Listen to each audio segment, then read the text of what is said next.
Hello villagers, welcome back to another video here in Stacy's Random POV. If it's your first time here, hello, it is so good to see you. If you subscribe, you become a member of this village. Now, before I get into the nitty-gritty, I have to say everything I'm about to say is absolutely, positively, definitively my opinion and my opinion alone. I am not saying this to incite the public or try to create any problems. These are just my opinions during these tumultuous times. I have to come forward and talk about what is going on in the country and what is going on right now.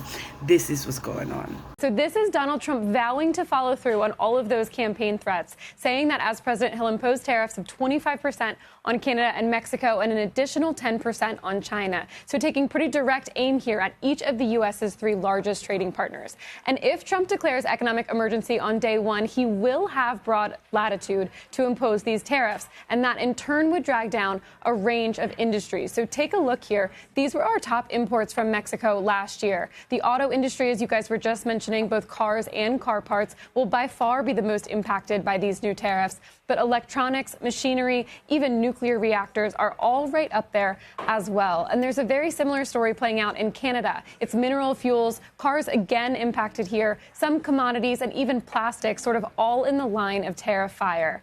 And those are just the industries where any U.S. companies or consumers trying to buy goods from overseas will have to pay more in the form of a tariff. But the other side of this is that Mexico, Canada, and China, they're all but certain to retaliate by placing tariffs of their own on U.S. industries. So in the first term, those were largely focused on agriculture, and American farmers really lost market share overseas. But any U.S. exports could be impacted. Anything we sell abroad could be impacted. And there is still a scenario where these don't take effect. Trump was known, of course, in his first term for threatening tariffs, even putting down a date or a deadline by which they would take effect, and then backing off once a trading partner agreed to give him something in return. So this could be bluster, guys. But then again, we also saw him actually follow through and impose tariffs in the first term, and U.S. industry felt the squeeze. So we may well see some of these take effect next year.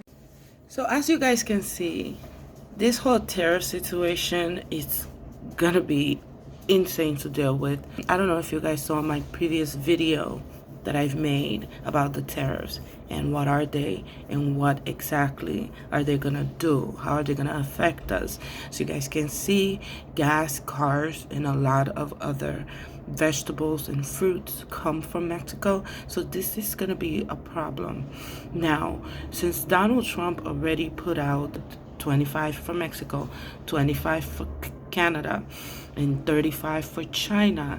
Now it seems like they are getting ready to do the same thing, because America also export and import American-made items here.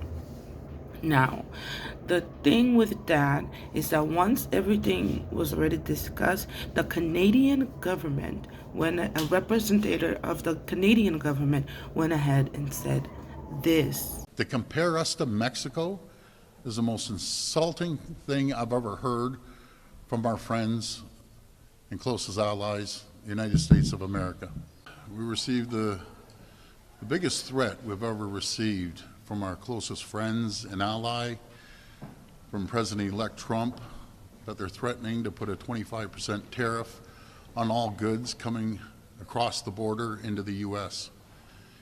and Mexico. What I found unfair about the comments is to compare us to Mexico. And I can tell you, Canada is no Mexico.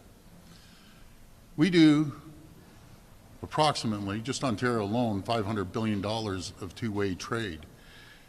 I found his comments unfair. I found them insulting. It's like a family member stabbing you right in the heart. Now, after he said that, then the president of Mexico went ahead and said this. Pues primero, como mencionas, hay que recordar que en el TEMEC era justamente el presidente Trump quien quería firmarlo exclusivamente con México. Incluso el primer tratado de libre comercio al principio estaba planteado exclusivamente entre México y Estados Unidos, y después entró Canadá. Entonces, quien ha abogado porque esté en los tres países es justamente México y en particular el presidente Andrés Manuel López Obrador, que tuvo conversaciones personales incluso con Trudeau para que no se preocupara porque México iba a abogar porque Canadá estuviera. Ahora, nosotros no aceptamos esta visión de que México es menos. Lo hemos dicho siempre. Nosotros somos un país grandioso que compite con otras economías, que somos una potencia cultural y que frente a nuestros socios comerciales, particularmente Estados Unidos y Canadá, nos vemos como iguales. Canadá nos necesita. So she basically said, Canada, shut the fuck up. We were here first. We've been having deals with America way before you even came to the picture. Our history, resume of businesses that we have with America can be traced up to 80 years. Okay? And he wanted to come to us first. Donald Trump wanted to do the business with us first, but we wanted to add you because we cool like that. But since you said that, F you in layman's terms. So it's a complete mess. It's a complete disaster of everything that is going on in this world. And I have a feeling this stuff is not going to last long. It's not a good look for America to do this. And even though Joe Biden said this, I hope he rethinks it. I think it's a counterproductive thing to do. On Nantucket, where President Biden visited a firehouse as part of his Thanksgiving holiday, he warned against imposing tariffs on North American allies. We're surrounded by the Pacific Ocean, the Atlantic Ocean, and two allies, Mexico and Canada. And the last thing we need to do is begin to screw up those relationships. So you guys heard that President Biden said to President-elect Donald Trump is to play nice with both of the neighbors, the aka allies of this country, right? So if that is what the current president is saying to the future president, I know for a fact Donald Trump is not gonna listen at all to what Biden is saying. It's unfortunate. If these countries decide to do a tariffs in return to the United States, it's gonna be an interesting sight. I don't know how well this is gonna look. As you guys know, I like to bring in different perspective from different creators on TikTok who got an interesting point of view, and I'm gonna let you guys check that out. And before I do that, I just gotta let you guys know, once you subscribe, you automatically become a member of this village. When you love this village, you appreciate this village, because baby, it takes a village. Now, like I said, I hope you guys enjoy. If you gotten this far in this video, hit that like and subscribe and share, comment to let me know. And I'll see you guys on the next one. Bye.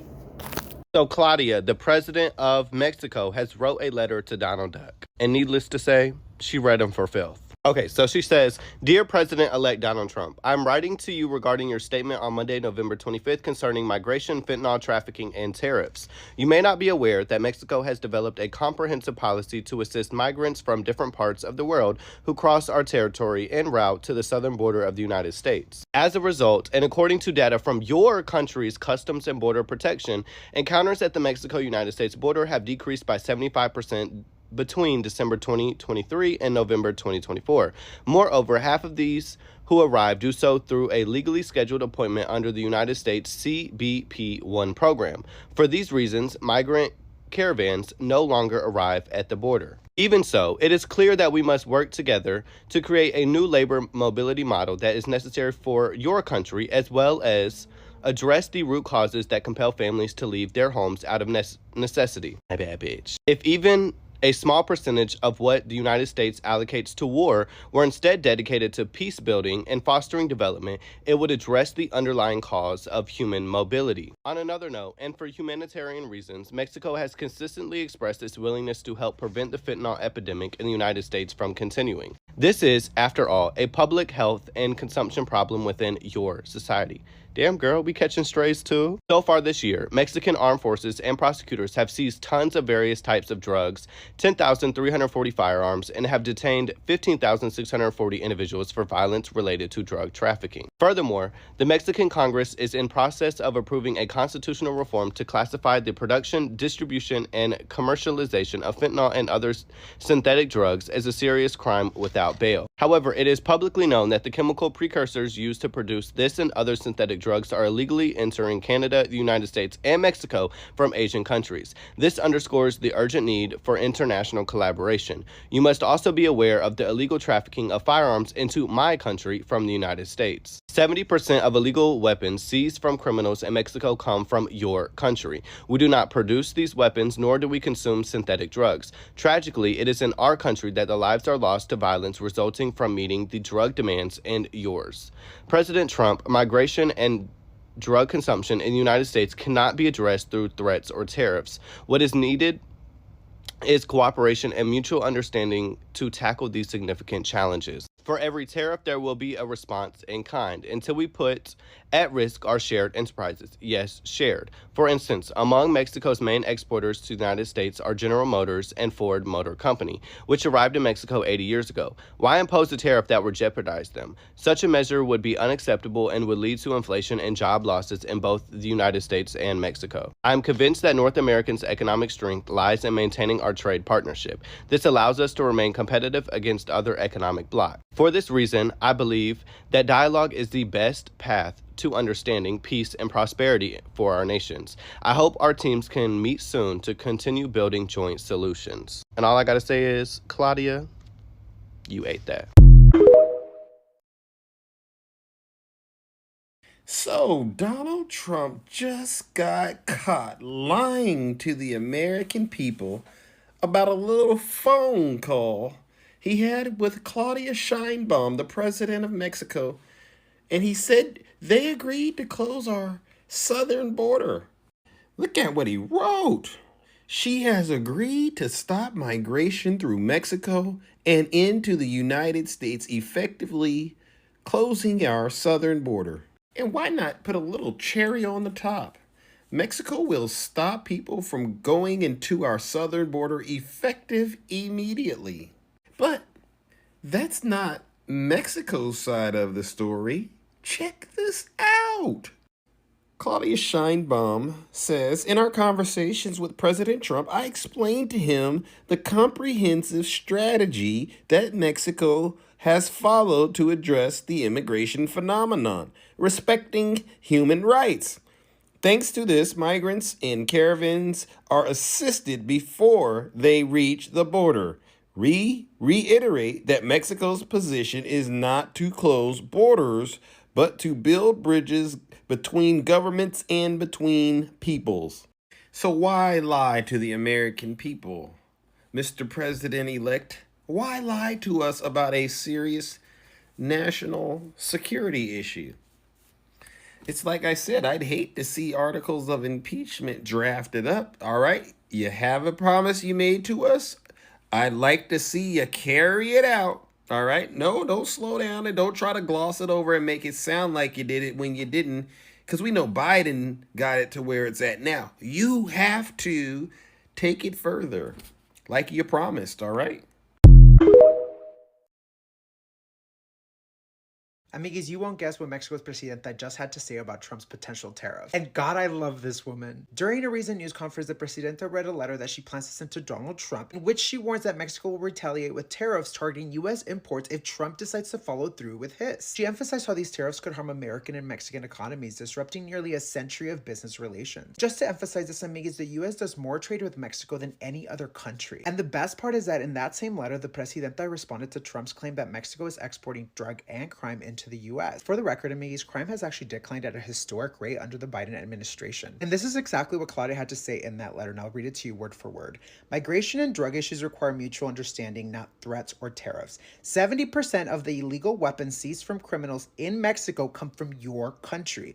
We do not produce these weapons, nor do we consume synthetic drugs. Tragically, it is our country that lives are lost to the violence resulting from meeting the drug demand in yours.